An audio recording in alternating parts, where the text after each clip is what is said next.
Bonjour à tous et bienvenue, moi c'est Lauriane, ici je vous parle tricot, je vous parle laine et on se retrouve chaque dimanche matin pour voir l'avancée de mes tricots. Vous pouvez me suivre également sur Instagram avec le même pseudo qu'ici, c'est-à-dire Lo Demoiselle, et tout ce dont je parle, normalement se retrouve en lien en dessous, je vous mets les liens vers toutes mes fiches Ravelry qui sont normalement assez bien à jour et détaillées. Je suis contente de vous retrouver. On va pas parler du sujet qui fâche, on parlera pas de la météo, non, que nini, voilà. Ça pourrait être pire, Ça va un peu mieux que début juillet, tout ça, mais c'est pas extraordinaire. Aujourd'hui, d'ailleurs, je porte mon gilet praline, l'un des petits derniers tricots que j'ai fait justement pour le porter avec mes robes, et en fait, je le quitte pas parce que j'ai froid, en fait. Si je le mets pas, il fait froid. Et pourtant, il tient quand même chaud. Je l'ai tricoté avec le fil Merino de Finda. Je trouve qu'il tient quand même bien chaud, mais comme en fait, il fait quand même bien froid chez nous, je suis bien. Donc voilà, le petit gilet praline, qui a vraiment la taille parfaite pour aller sur les petites robes. Ah, vous devinez la petite dentelle du bas. Voilà. Voilà pour ce que je portais. Je vais commencer par vous parler tout de suite d'un modèle qui est sorti, qui est sorti cette semaine, jeudi dernier, le modèle Joya T de Nadia Crétin-Leschène, NCA Knits sur Instagram. Donc si vous me suivez sur Instagram, vous l'avez vu, si vous regardez les petites vidéos focus, vous l'avez vu, mais comme je sais que tout le monde n'est pas sur Insta, tout le monde ne regarde pas les vidéos focus, je viens vous en reparler un petit peu là. Et donc voilà mon Joya. Alors moi je l'avais terminé déjà il y a plus d'un mois, je l'avais terminé début juin, et donc maintenant qu'il est sorti, je peux vous le montrer. Alors c'est un très joli modèle avec cette dentelle sur tout le corps, sur tout le devant. Vous voyez, très très joli. C'est un effet waouh. C'est comme le pull que je teste pour Nadia et qui a l'air de vous plaire énormément. C'est un effet waouh parce qu'il y a un motif sur tout le devant, mais qui est simple, qui est pas compliqué. Ce sont que des mailles en droit, des mailles en vert de diminution des jetés. C'est répétitif, hein, on finit par se rappeler. Finalement, vous voyez le motif, hein, c'est juste ça là. Donc on le répète vraiment plusieurs fois sur le rang, plusieurs fois dans la longueur.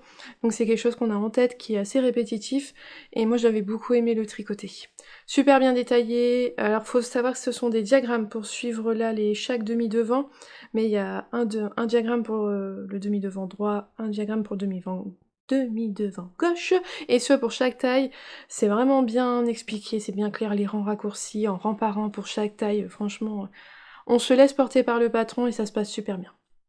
Donc voilà. Et puis ces petites manches, je n'avais pas pu vous les montrer, mais moi j'aime beaucoup le fait que ce soit plus large en haut et que c'est plus fin en bas. J'aime beaucoup ce petit détail. Moi j'ai fait une encolure préconisée dans le patron, c'est-à-dire en I-cord. Certaines personnes testeuses ont fait avec des cottes pour la resserrer, c'est tout à fait possible. Et derrière c'est du jersey en droit. Voilà. Pour le fil, j'avais tricoté en Katia coton tencel. Et je suis très déçue du fil. J'ai pas aimé le fil, il se dédouble énormément, mon top il est lourd, il fait 300 grammes. 300 grammes pour un t-shirt, moi je trouve ça beaucoup trop lourd. Plusieurs d'entre vous m'ont dit il faut surtout pas le mettre à la machine à laver, sinon il va perdre sa belle couleur, il va perdre sa fluidité. Donc ça, je suis un peu triste parce que ça reste un top d'été. Enfin, de ce fait là, comme il est lourd, tout ça, je vais pas le mettre en plein été, mais on a quand même tendance à transpirer davantage en été et tout. C'est vrai que j'aurais préféré le laver en machine. Ça aurait été plus simple, mais apparemment ça sera pas possible. Donc je suis assez déçue du fil, je suis vraiment pas convaincue. Du temps ça et le coton, je ne retricoterai pas ce fil. Voilà, j'ai testé une fois, ça m'a suffi. Pas deux fois. Mais je suis quand même contente du t-shirt. Je vous mets une photo portée parce que je vais pas le mettre au-dessus de ma robe, ça va pas du tout aller. Mais je vous mets une photo portée, il me va bien, et puis il est beau. Le modèle est beau. C'est juste que le fil, il est pas des plus extra. J'ai même pensé, sur le coup, j'avais envisagé de le refaire, mon t-shirt, parce que je l'ai boudé. Quand je l'ai eu fini, vous avez pas pu le savoir, parce que comme on peut pas... Avec Nadia, on doit garder la fin du projet pour quand il sort. Je vous en avais pas reparlé, mais en fait, je l'ai fini, puis j'ai laissé dans un coin pendant plusieurs jours. Parce que vraiment, j'étais déçue de l'ouvrage terminé. Alors après, je l'ai lavé, il s'est détendu un petit peu au lavage, puis bon, c'est tout, il était fait. Je l'ai mis, et c'est vrai qu'au porté, il est beau, il est quand même beau. Donc même si j'étais pas satisfaite totalement du fil, il est quand même beau, et finalement c'est ce qui comptait le plus. Donc je l'ai pas refait. Mais j'y ai même pensé là. Qu'il était sorti, je me suis dit, oh, est-ce que je le referai? Mais non. Donc voilà, je vais profiter de ma version. Parce que je le refais, sinon je vais jamais porter celui-là en fait. Donc genre, je vais garder celui-là et puis ça sera bien quand même. De toute façon, voilà, le plus dur il est passé, il a été tricoté avec ce fil que j'ai pas aimé. Maintenant, je le lèverai toujours à la main pour faire attention, et puis c'est tout. Donc voilà, vous pouvez le retrouver sur Instagram, sur Ravelry surtout pour avoir toutes les informations, et puis sa petite vidéo dédiée qui est disponible sur la chaîne. Voilà, ça c'était juste la petite aparté pour ceux qui l'avaient peut-être pas vu. Alors cette semaine, je vais vous parler un peu de ce que j'ai tricoté. J'ai bien avancé, j'ai quasiment que tricoté. J'ai pas fait de broderie, j'ai fait un peu de coloriage, mais pas énormément. Puis de toute façon, les coloriages, je vous les ai juste montrés une fois pour vous parler du bouquin, mais je vous le remontrerai pas à chaque fois de toute façon. Mais la broderie, j'ai pas avancé dessus. En fait, je prépare ma période de vacances en termes de YouTube. Ça doit faire au moins 2 ou 3 ans. C'est sûr, ça fait au moins 2 ans que je fais ça, que je prépare des vidéos pour l'été et pour m'octroyer vraiment une pause YouTube en fait, pour profiter de ma famille, de nos vacances, et donc c'est ce que je fais en ce moment. Et comme chaque année, en fait, je m'y prends un petit peu tard. Alors j'y pense super tôt parce que il faut trouver des idées, il y a des choses qui se préparent quand même en amont, donc il y a des choses que je travaille en avant. Mais j'attends toujours en fait, par exemple, là les garçons sont partis chez leur papa, donc en fait c'est beaucoup plus calme à la maison, j'ai beaucoup plus de temps pour filmer, mais ça fait que je me retrouve avec beaucoup de choses à filmer, en plus voilà, de l'épisode hebdomadaire, des petites vidéos de sortie comme là le Joya. Et en fait, donc ça fait des vidéos à faire en plus, du montage à faire en plus pour les programmer et tout. Donc ça me fait toujours beaucoup de travail en fait, juste avant les vacances, mais après voilà, ça sera vraiment une pause méritée. Et moi je suis contente de savoir que vous aurez quand même toujours vos petites vidéos, parce que je sais que le rituel du dimanche matin, il est bien installé pour beaucoup d'entre vous, et que voilà, je sais que c'est apprécié le fait que je laisse des vidéos pour tout l'été. Mais donc quand je fais pas autre chose, je tricote pendant au moins que je fais les montages de toutes ces vidéos-là, mais c'est vrai que je fais pas autre chose comme loisir. Alors sinon, niveau ouvrage terminé. Ah, vous avez pu le voir dans les images avant, je prends soin de mon sac. Je lui ai passé une petite crème. Alors je sais qu'elle existe, la marque, je l'ai vue chez les Lieux comme toi, elle la vend, la petite crème de Chéri Design, justement pour protéger, nourrir son cuir, parce que ça reste du cuir, donc ça s'entretient. Mais bon, moi j'ai utilisé la crème que j'utilise pour mes chaussures. Mais ouais, je l'ai couvert parce que je me suis dit que en fait je le trimballe. Alors il fait pas de sortie hors de la maison. Peut-être qu'il va aller au tricoter avec les copines, mais voilà, je vais pas aller. C'est pas le sac. Non, je l'ai pris dans. Ah si, je l'ai pris dans la voiture déjà. Oui, s'il fait maison ou voiture. Mais ça fait que quand même à la maison, il est soit sur le bureau, soit sur le canapé, soit à terre, soit sur la terrasse. Donc je me dis, il va quand même vivre et tout. Donc je l'ai protégé.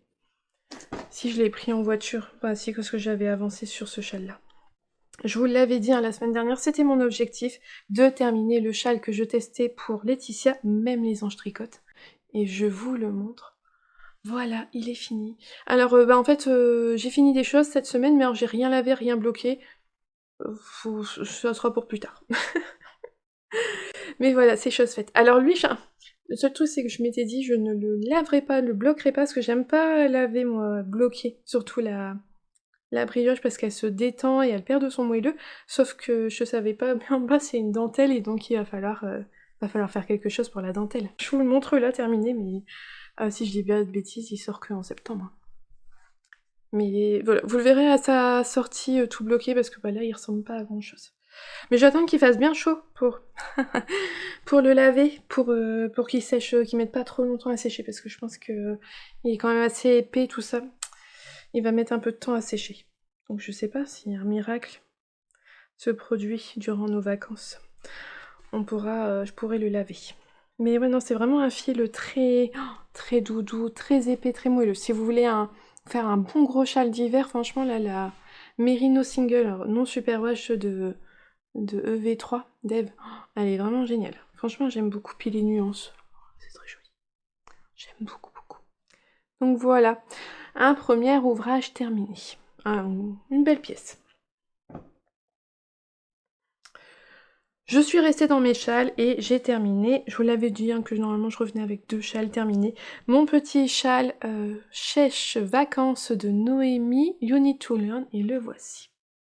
Lui non plus, pas lavé, pas bloqué. C'est dommage parce que bon, j'ai pas pris le temps, il faut que je le fasse. Parce qu'en fait, il mérite d'être bien lavé et puis d'être étiré en fait. Il va vraiment prendre toute son ampleur en étant étiré. Donc le voici. Ah, je crois que sur moi vous voyez assez bien la dentelle. Ah, c'est pas mal d'être en noir.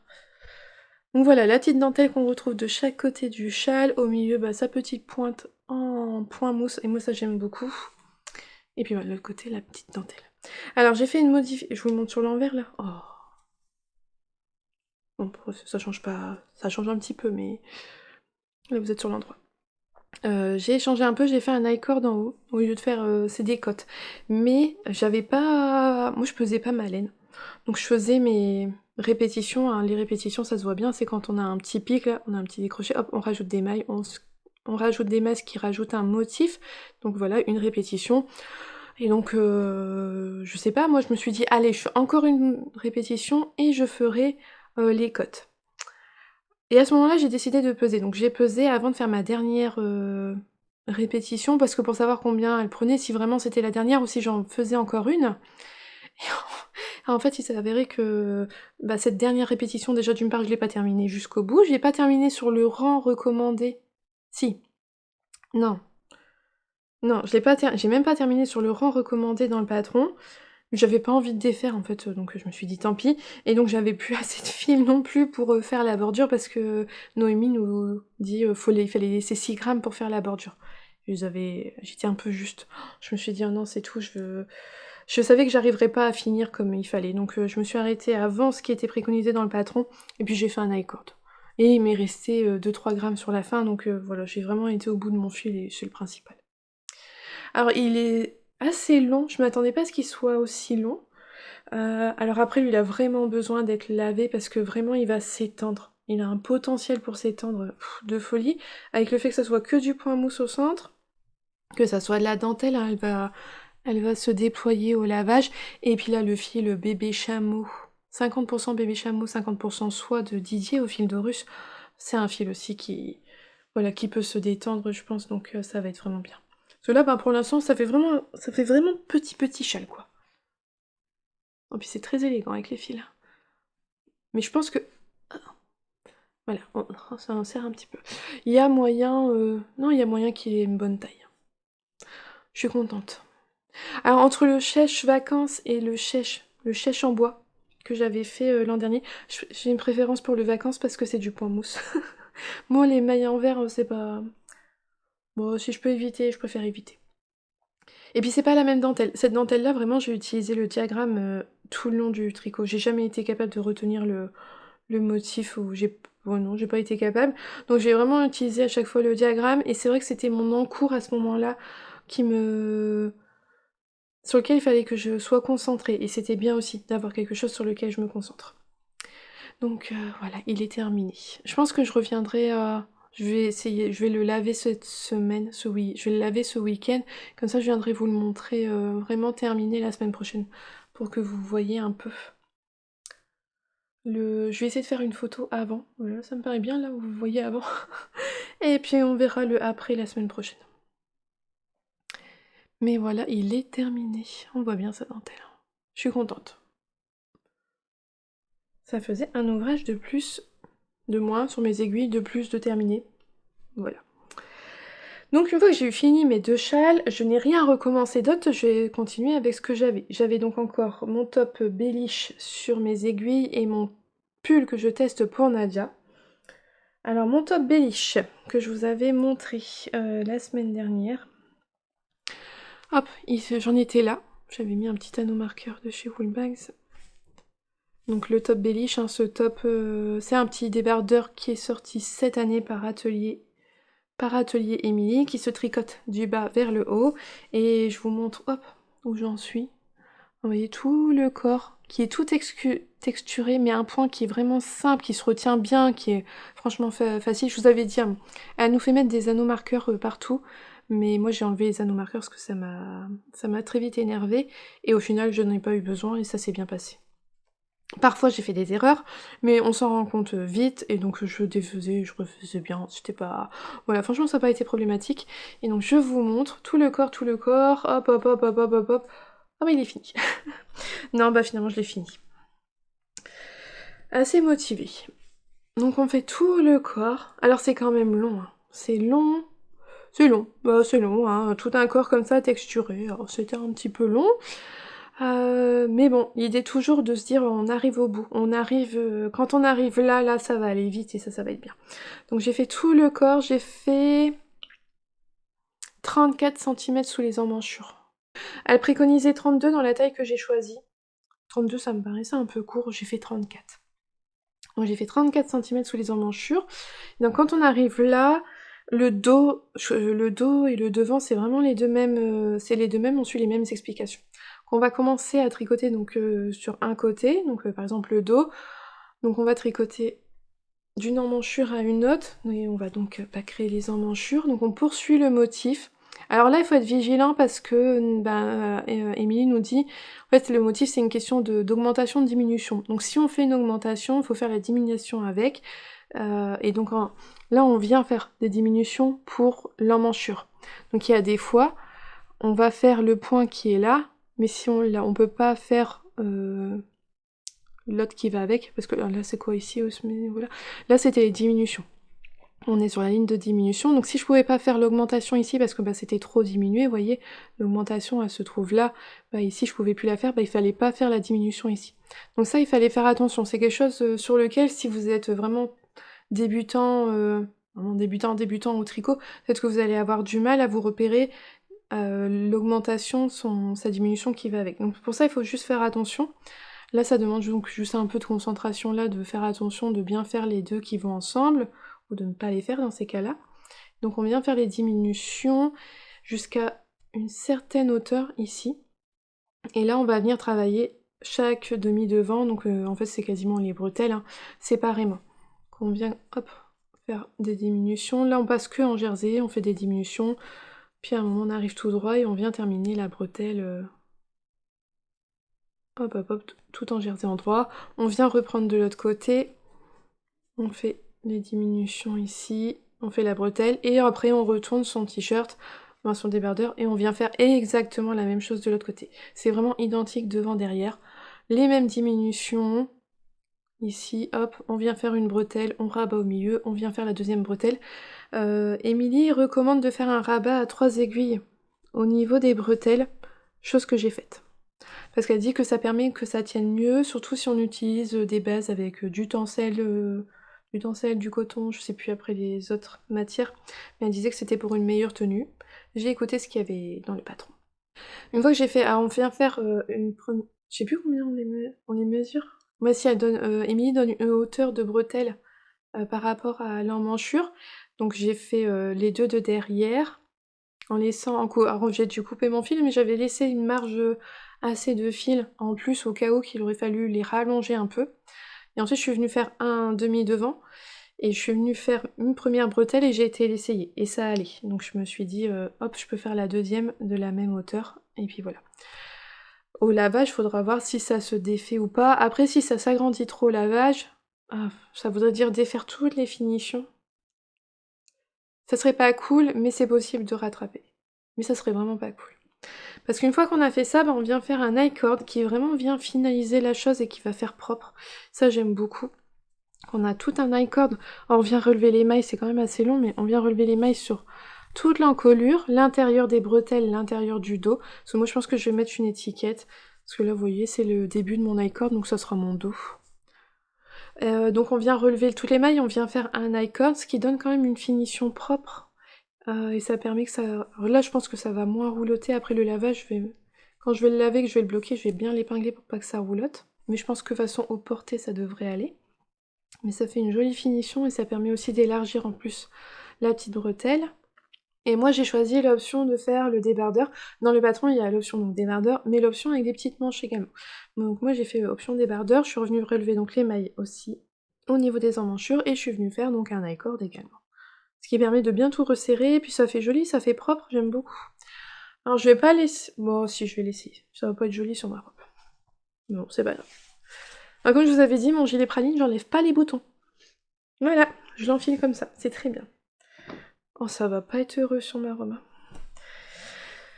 Pour ce modèle-là, Parce que force est de constater qu'un débardeur, a priori, ça se porte quand même mieux avec de l'aisance négative. Je trouve sur mes autres... parce que j'ai fait le gilet, le débardeur, le top, on va y arriver, le top tropézienne de Loli Lafay, et j'ai fait le top Cadaquès d'Atelier Émilie, et ils baillent tous les deux là.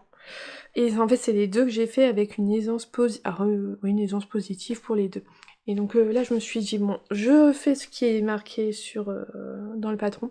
En fait, les deux premiers débardeurs, c'est que moi, je me dis toujours, je suis très marquée des hanches, hein. J'ai des hanches très larges, un bassin très large. Et jusqu'à maintenant, j'avais toujours tendance à vouloir des vêtements qui couvrent, en fait, qui couvrent mes hanches. Donc toujours des choses vachement longues, assez amples et larges en bas. Et depuis peu, je me rends compte quand même que finalement, ça va pas à ma morphologie, c'est tout, j'ai mes hanches, elles sont là, je peux rien y faire. Et finalement, je me rends compte ce qui me va mieux, ou j'ai l'impression, ou en tout cas, maintenant, je l'accepte. Je sais pas si c'est vraiment ce qui me va mieux, mais en tout cas, en ce moment, ça me plaît bien comme ça. Finalement, je souligne davantage ma taille, et je trouve que c'est plus harmonieux. Ben voilà,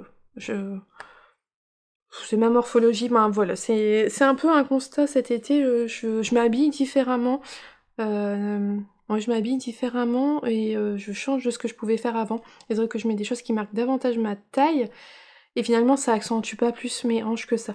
Et donc mes débardeurs, sur le coup je me suis dit non, faut quelque chose d'assez... je prenais l'aisance positive là, pour en fait surtout en avoir en bas, mais en fait non, ça y a pas besoin, je peux avoir quelque chose de serré là, et ça sera serré au niveau de ma taille, et ça ira très bien en fait. Donc là, c'est ce que j'ai fait pour le top Bellish, j'ai choisi une taille avec de l'aisance négative. Et je suis contente, parce que là, mais c'est moche. Regardez-moi ça, c'est laid. Ah non, mais quelle horreur. Je suis désolée pour ça. Ah non. Mais c'est pour vous voyez que au moins là, c'est serré, c'est pas beau. Et ça baille pas, moi je suis bien là. Et donc oui, là c'est moulant, et là c'est moulant, mais en fait je vais le porter avec un pantalon taille haute, et en fait je l'ai vu avec mes autres débardeurs, mais débardeurs, soit je les rentre dans le pantalon, soit juste je les laisse passer au-dessus de la ceinture. Et j'ai des shorts taille haute en fait, donc ça ira très bien. Alors je me dis au lavage, il faut que je fasse attention parce que quand on tricote en rond, mais on tricote, je pense, de manière un peu spirale quoi. Et donc mon tricot, il avait les tendances à... Les lignes font ça, donc je verrai pour le lavage, je vais mettre bien comme ça. Mais c'est pas beau. Enfin, vous voyez, c'était juste pour que vous voyez ce que ça donne. Là, voilà, là j'ai l'essence négative, il me colle bien. Et je pense que ça va aller bien comme ça. Oui, sur la robe, c'est moche. J'enlève ça. Ah là là. Ah, je suis désolée pour cette vision horrible. Ah. Mais voilà, mon petit top Bellish, il est terminé. Et je suis contente. Alors, il est pas lavé bloqué non plus, comme tout le reste. Les fils sont rentrés, mais voilà, il faut que je... Ça fait beaucoup de fils, de ce fait-là, parce qu'on vient... Il y a un côté qui se fait bien, on va faire le demi-devant, on va faire la bretelle, donc ça va, le fil il est coupé là, mais on vient reprendre là, donc on a un fil ici, on coupe ici, pareil dans le dos, donc il y en a un qui est coupé là, on reprend là, donc ça fait un fil à rentrer, il est coupé là, et ensuite on a un I-cord là, ça fait deux fils, l'I-cord ici ça fait deux fils, l'I-cord là-bas ça fait deux fils. Ça fait pas mal de petits fils en haut. Voilà. Alors moi j'ai rentré mes fils dans l'I-cord, pour pas qu'ils soient visibles sur le tissu. Alors où est-ce que je peux vous montrer? Vous voyez, je les ai cachés dans l'icord. En fait, je les ai passés là, dans les mailles, là. Comme ça, ils sont pas du tout visibles sur le tricot. Vous voyez, ils sont pas là, c'est pas visible. Et dans l'intérieur du maillot, sur le corps, pour pas non plus qu'ils soient visibles dans ce sens-là, je les ai rentrés à la verticale. Il y en a un que j'ai fait descendre, donc je le bloque dans les mailles en le descendant, puis l'autre je l'ai fait monter. Est-ce que je l'ai fait celui-là? Oui. Et donc comme ça, ils sont là dans la ligne, et c'est pas visible de ce côté-ci. Ou si ça l'est, de toute façon, c'est pas trop choquant, parce que c'est dans une ligne du maillot. Et comme ça, ça permet de ne pas trop voir les fils. Et en bas, on a une version festonnée. Alors ça, je sais pas si je vais le regretter ou pas. J'ai peur que ça roulotte, parce que vous voyez, ça roulotte beaucoup. Mais je peux pas le refaire. Alors si j'ai vu Émilie, elle a Elle en a tricoté 2. Moi j'ai fait une version toute unie, il y a dans le patron les explications pour mettre des rayures. Et il y a aussi donc le bas festonné comme là moi j'ai fait, et il y a une explication pour avoir des cottes. Alors moi j'ai trouvé le truc festonné super bien, j'ai fait le festonné, et je sais qu'Emilie, elle, sur sa version à rayures, elle avait fait des cottes au départ, et elle les a enlevées, parce qu'elle préférait festonner. Donc elle a relevé les mailles juste au-dessus des cottes, elle a dû couper de toute façon son bout, en tout cas elle a tout détricoté, et elle est venue retricoter le motif dans l'autre sens. Je sais pas comment elle a fait, ou elle a juste rabattu ses mailles et ça a donné le côté festonné. Je sais pas. Mais là, moi, c'est mon montage. Alors, je sais pas si je voudrais faire des... Faudrait que je relève les mailles ici, partout, pour retricoter dans l'autre sens des cottes si finalement j'aime pas le côté festonné. Mais franchement, je crois que j'aurais jamais le courage de faire ça. On verra bien. Je vais le laver et puis je vous le remontrerai façon terminée, tout lavé, tout bien. Pour, je dirai si ça roulotte ou pas. Mais ouais, faut que je fasse attention à mes lignes, qu'elles soient bien droites, parce que je le voyais, ça a vite tendance à pas se mettre droit. Donc ça, oh là, quand je vais l'épingler, je vais faire attention qu'il soit bien droit. Voilà. Bah ça, c'était les ouvrages terminés. J'ai tout terminé, mais j'ai rien lavé. Mais bon, c'est quand même terminé, hein. Même les fils sont rentrés, donc il reste plus grand chose. Moi, je les coupe toujours après le lavage. Parce que là, ils vont bouger, en fait, en même temps que... Ils vont prendre vraiment leur place avec en séchant. Donc je les couperai après. Et c'était mon dernier top de l'été, en termes de débardeur. Vraiment débardeur, je ferai plus d'autres débardeurs pour cet été.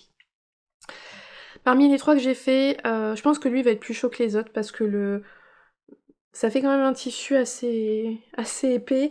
Le fait de faire des diminutions, bah, ça regroupe des mailles, donc ça fait quand même une petite épaisseur. C'est pas non plus... Voilà, c'est pas un jacquard hein, non plus, mais ça donne une petite épaisseur qu'il n'y a pas quand on fait que du jersey.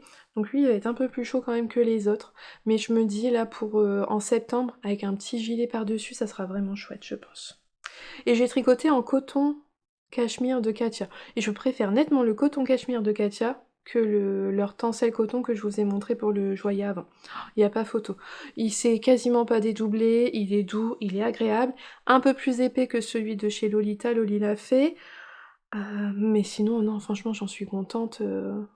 Ouais, non, j'en suis contente du fil. Voilà. Bah ça, c'était pour tout ce que j'avais fini cette semaine, et c'était pas mal, hein.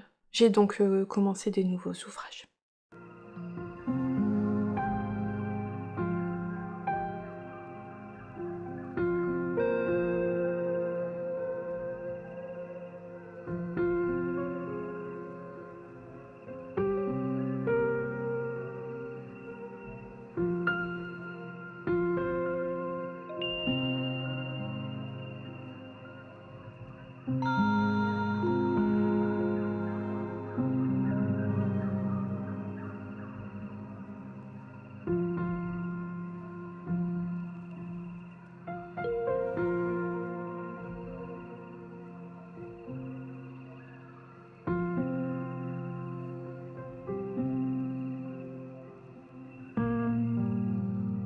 Avant de vous montrer ce que j'ai castonné, comme on dit, ce que j'ai commencé de nouveau, je vais vous parler du test pour Nadia. Parce que comme j'ai fini le test pour Laetitia, bah, j'ai repris un peu ce pull-là.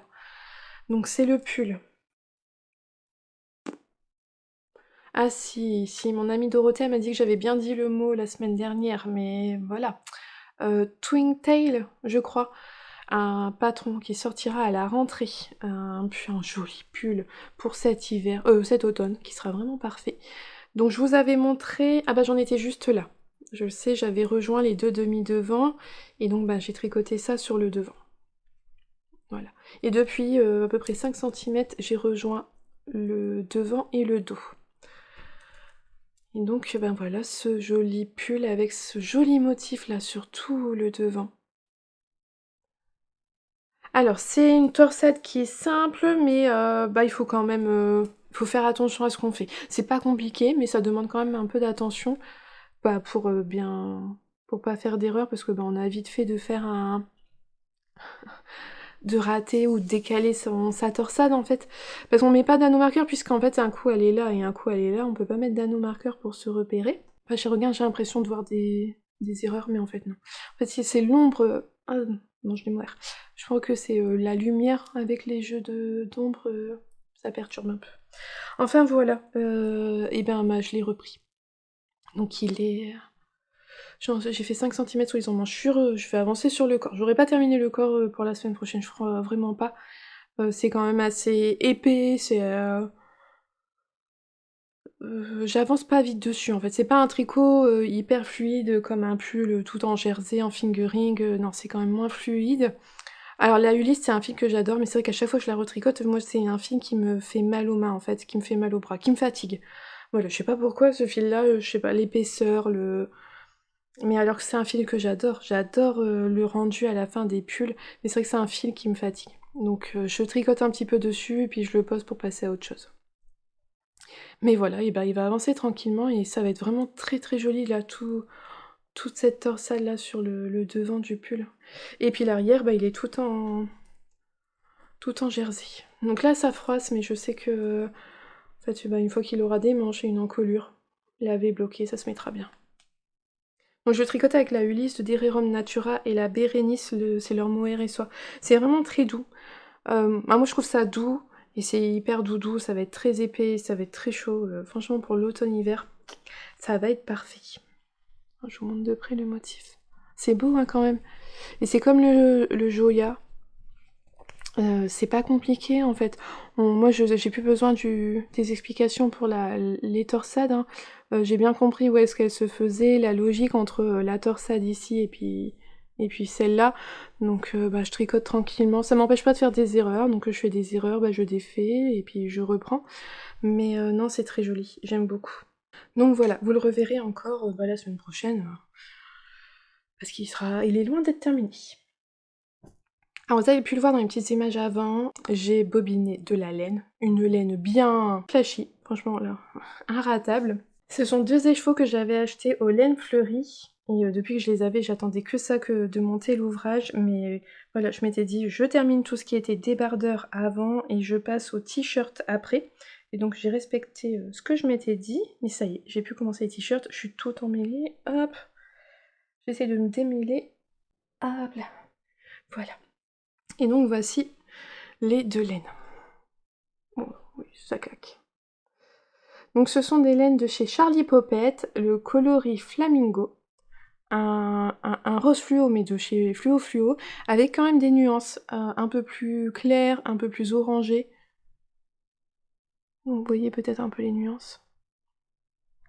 Mais on passe pas inaperçu avec ça. Et le coloris Indie, voilà, bien fluo aussi. Alors lui, il est vraiment bien plus... Il y a du rose, il y a le même rose qu'ici, avec mais beaucoup d'orange, orange jaune, des petits speckles. J'aime beaucoup. Et quand j'avais acheté les deux, je m'étais dit que j'allais faire un châle. Et en fait, je me dis, oh, c'est dommage, je vais les mettre dans un châle. Donc je me suis dit, je vais faire un t-shirt. Et quel est le t-shirt par excellence, où il faut juste 2 écheveaux, où on fait des rayures? Un Rocket Tee. J'en ai déjà fait 2, c'est quand même la 3e fois que je fais le même patron. Ça relève du miracle chez moi. Mais cette fois-ci, je le fais tout en fingering. J'avais encore jamais fait tout en fingering. J'ai fait 2 versions comme préconisé dans le patron, c'est-à-dire un écheveau de fingering et un écheveau de mohair et soie. Et là, je le fais tout en mérino fingering. Et voilà mon début. C'est beau, c'est beau, c'est beau. Quand mon chéri l'a vu, il m'a dit qu'est-ce que tu tricotes? Je tricote un t-shirt. Il m'a dit ouais, c'est pas un châle là ton truc. Je dis bah non. Il me dit tu vas mettre du rose comme ça? Ah ouais? Je lui dis t'aimes. Je lui ai demandé, je lui dis t'aimes pas? Il me dit ah si je j'aime beaucoup, mais il me dit je pensais pas que t'allais mettre un rose comme ça. Je dis moi je trouvais ça trop triste de le mettre dans un châle, donc je dis ça sera un rose. J'ai regarde au Chi Bazar. Je dis tu me perdras pas, hein. Tu vas me retrouver de loin si je mets ce t-shirt là. Donc voilà, c'est reparti pour un Rocket Tee. Donc vous voyez, on a les rayures, donc on a le rose qui est nuancé. On a ici le coloris Indie. Alors des fois ça se confond parce que comme c'est le même rose, c'est vraiment très joli. Ça se confond un peu les rayures, j'aime bien. Donc c'est un modèle qui se commence, voilà, on commence par monter toutes les mailles, et donc on va avoir, comment on appelle ça?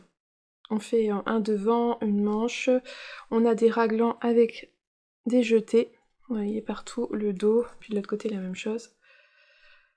Comment on appelle ça? Une manche et un devant.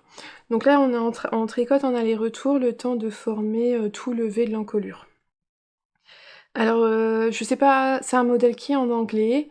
En soi, il est pas bien compliqué, mais c'est vrai que pour peut-être un premier patron en anglais, il y a quand même beaucoup d'informations. Parce que là, ben, pour l'instant, c'est simple, on suit les augmentations, c'est pas compliqué. Mais après, il y a quand même 3 rangs d'augmentation différents, et en fonction des tailles, ben, vous répétez 2 fois le rang A, 1 fois le rang B, 2 fois le rang C, ou 1 fois le A, 3 fois le B, 4 fois le C, moi, des choses comme ça. Et donc, bon, bah, ça fait quand même pas mal d'explications, et là, il faut être sûr de ce qu'on comprend, de bien comprendre et de bien faire les choses. Mais voilà, donc peut-être que pour un tout premier patron en anglais, je sais pas s'il est vraiment bien. Je tricote avec... Alors j'ai pas fait d'échantillon parce que j'ai été voir mes premières versions, j'avais tricoté en 3,75 comme préconisé dans le patron, donc je suis repartie sur la même chose. Ça me fait un peu un... comment on appelle ça? Un tissu un peu déjaugé. C'est pas non plus... voilà, c'est pas non plus transparent, donc je me suis dit ça ira. Je sais qu'en fait depuis que j'ai fait mes 2 autres versions, je me suis détendue du tricot. Donc là j'ai choisi de faire... Parce que la première fois j'ai fait la taille 48 pouces, la deuxième fois j'ai fait 44 pouces, et là je suis partie sur 41 pouces. Je vais en diminuant. Mais voilà, c'est mon nouvel en cours. Un petit top en jersey, là, une fois que bah, j'aurai passé toutes les augmentations pour l'encolure, tout ça, que j'aurai séparé les manches du corps. Ça sera vraiment sans prise de tête, j'y roulerai tout le corps. Je compte faire la ligne parce que les lignes de trou-trou, là, on les retrouve sur les côtés, je le ferai sur celui-là. Je l'avais fait sur le premier, pas sur le deuxième, là je le ferai. Mais voilà, en Charlie Popette. Oh, ça va être beau, hein. C'est fluo, ça passe pas inaperçu. C'est pas sobre, c'est pas neutre. Mais ça fait tellement plaisir de tricoter des belles laines comme ça. J'aime beaucoup. Donc lui, vous le reverrez la semaine prochaine. Voilà. Et parce que ça faisait longtemps également que j'en avais pas faite, j'ai relancé une paire de chaussettes. Alors, j'ai utilisé un écheveau de chez Tricot et Stitch. Hop, le coloris Fairy Tail. Donc dans sa base extra fine fingering, 85% mérinos extra fin superwash, 15% nylon. C'est une paire de chaussettes pour mon deuxième Noah. Il y a un moment quand j'ai fait du tri dans mes laines pour savoir ce dont je me séparais, ce que je gardais, j'avais quand même demandé aux garçons, bah regardez avant, choisissez-vous chacun un écheveau et je vous ferai une paire de chaussettes à la machine, avec la machine Hawk Picnic. Et comme ça, bah voilà, vous aurez une paire de chaussettes. Et donc j'ai commencé par Noah parce que ils ont pas le même nombre de paires de chaussettes les garçons. Euh, Axel en a 4 de tricotés qui lui sont à sa taille. Et Noah n'en a que 3. Donc en fait dans mes machines ça allait pas parce que bah, en fait des fois je me dis ah mais si Axel il lui reste une paire et en fait Noah il avait plus de chaussettes parce qu'il faut savoir qu'il les porte encore même que là c'est l'été. Bon après c'est pas non plus canicule chez nous mais en fait c'est leurs chaussons donc ils portent leurs chaussettes tout le temps donc il y a un roulement. Ils vont la porter pendant une semaine tous les soirs à la maison comme chaussons puis ils vont me la mettre à laver et puis voilà. Mais en fait comme je lave que leurs chaussettes parce que moi j'en porte pas du tout là pendant l'été, bah, j'attends qu'ils aient utilisé toutes leurs chaussettes pour les laver. Et comme ils avaient pas le même nombre, bah, ça allait pas. Donc bah, j'ai fait un tube à la machine, parce que moi tricoter des chaussettes tout en jersey, c'est pas ma passion, c'est pas mon dada. Faire des chaussettes en jacquard, j'aime beaucoup. Et d'ailleurs, il va falloir que je fasse une paire. Axel a vu un modèle de jacquard, je vais lui faire, donc ça veut dire qu'il aura une paire en plus. Donc je vais en faire une pour Noah en jacquard après aussi pour qu'ils aient le même nombre. Mais Axel avait choisi aussi son écheveau, comme là Nono avait choisi son écheveau, donc il va falloir que je lui fasse. Et il faudra encore que je refasse une pour Noah. En fait ça s'arrête jamais leurs chaussettes. Mais enfin bref. Donc j'ai fait des tubes à la machine. Alors les images que vous avez pu voir avant, j'avais fait d'abord un très grand tube. En fait j'ai pris mon écheveau de 100 grammes et j'ai enlevé 30 grammes pour faire les talons, pointes et côtes. Et j'avais gardé 70 grammes pour faire mon tube. Au départ, j'ai fait un 70 grammes sur le cylindre jaune qui doit être 64 mailles. Mais alors, le temps que je règle la tension au départ, c'était beaucoup trop lâche. Après, j'ai fait tout mon tube. Et finalement, c'était trop grand en fait. Noah, il est pas là, mais on s'en est rendu compte. J'ai montré à mon homme. Je lui ai dit, ouais, non, il me dit, lui, il passait son pied dedans. Et, les garçons ont des très grands pieds. Il faut savoir, moi, ils sont entre 40, 44, 46, voilà, dans ces eaux-là. Mais ils sont fins. Ils sont pas très larges, ils sont pas très épais. Donc finalement, c'était trop grand. Donc je me suis dit, bah allez, j'ai tout détricoté le tube. Et finalement, j'ai fait 2 pelotes de à peu près 35 grammes. Parce que c'est quand même plus facile de faire des plus petits tubes, je trouve, à la machine, parce qu'en fait, 70 grammes, moi, ça touche le sol, hein. J'ai eu beau mettre ma machine sur un plan de travail qui est assez haut quand même, mais bon, bah, ça touche le sol. Donc j'ai fait ça et j'ai changé mon tube en fait. Donc j'ai passé au cylindre, j'ai changé mon cylindre. J'ai passé au cylindre 60 mailles et comme ça c'est beaucoup mieux en fait. Donc là j'ai un premier tube que j'ai remis déjà sur aiguille et j'ai fait tout dans la foulée, j'ai fait tout par contre tout de suite le deuxième. Alors c'est marrant parce qu'on voit bien que c'est le même écheveau mais pas au même endroit. Et il y a un début d'écheveau et il y a une fin d'écheveau. Elle est beaucoup plus foncée celle-ci. Et vous voyez, elle est encore sur sa petite chaussette de départ. Je l'ai laissée là-dessus. Là, les mailles sont libres, mais je viendrai les reprendre plus tard, c'est pas grave. Et donc voilà la deuxième qui est un peu plus foncée. Mais bon, on voit quand même que c'est la même paire de chaussettes. Au moins, il mettra toujours la même au pied. En fait, il aura une chaussette droite et une chaussette gauche et il changera pas de celle-là. Ah, ils sont assez... Voilà. J'avais fait des chaussettes arc-en-ciel pour Axel. J'avais trouvé ça rigolo qu'il ait pas les deux mêmes. Bah lui non, en fait, il a pas trouvé ça rigolo. Donc il les porte, mais c'est pas rigolo en fait. Ça le perturbe. Voilà. Moi ce que j'aime, c'est pas forcément ce qu'ils aiment. C'est normal. Mais donc je suis en train de je vais lui faire des chaussettes. Voilà, il me reste qu'à faire les pointes talon, côte. Ça va pas être bien compliqué. Un petit tricot nomade, ça faisait longtemps. Voilà. Et là, bah en fait, j'ai mon restant pour faire les chaussettes. Voilà, donc ça je vous remontrerai. Et puis après, ouais, Nono... Ah, j'attends qu'il revienne, Axel, pour voir son jacquard. Je lui ai trouvé un combo dans mon stock, mais il faut que je vois avec lui s'il aime. Pour faire des petites chaussettes en jacquard. Je pense que ça sera mes prochaines, en fait. Après celle-là, je ferai ces chaussettes en jacquard, ça me paraît bien. Et ben, pour aujourd'hui, c'est tout. C'est une belle... voilà, c'était pas mal d'ouvrages terminés. Hein. J'ai fini 3 en cours, c'était quand même pas rien. Bon, maintenant, il faut les laver, les bloquer, ça serait pas mal. L'objectif cette semaine, d'avancer sur mon test pour Nadia. Voilà, de bien avancer sur le corps. Mon top, bien avancer aussi dessus. Arriver sur le corps tout en rond, ça serait sympa. Et faire au moins une chaussette à nous, ça serait pas mal. 2, ça serait encore mieux. Mais moi et les chaussettes, ça fait quand même... ça fait 2. Hein. C'est pas... J'aime bien les tricoter. Mais surtout quand on fait beaucoup de déplacements ou quand j'attends à l'école. Sauf que c'est les vacances, il n'y a plus d'école. On va pas faire forcément beaucoup de déplacements là. Donc c'est vrai que c'est pas le tricot que je vais prendre à la maison. Je vais pas me dire à la maison, tiens, je me pose et je fais les chaussettes. Non, je préfère être sur mes autres ouvrages. Donc on verra bien. Au moins en faire une, ça serait déjà bien. Et merci à vous d'avoir regardé cette vidéo jusqu'au bout. Merci énormément, comme toujours, pour tous les messages, tous les commentaires que vous me laissez. Merci également à ceux qui soutiennent la chaîne via la plateforme Ko-fi. Certains continuent régulièrement à faire des petits cafés là-dessus, donc un grand merci à vous. Et donc on se retrouve la semaine prochaine pour un podcast habituel comme chaque dimanche matin. Et donc en attendant, je vous souhaite une belle journée ou une belle soirée en fonction de quand est-ce que vous regardez cette vidéo et surtout un bon tricot. Et je vous dis à bientôt. Bye!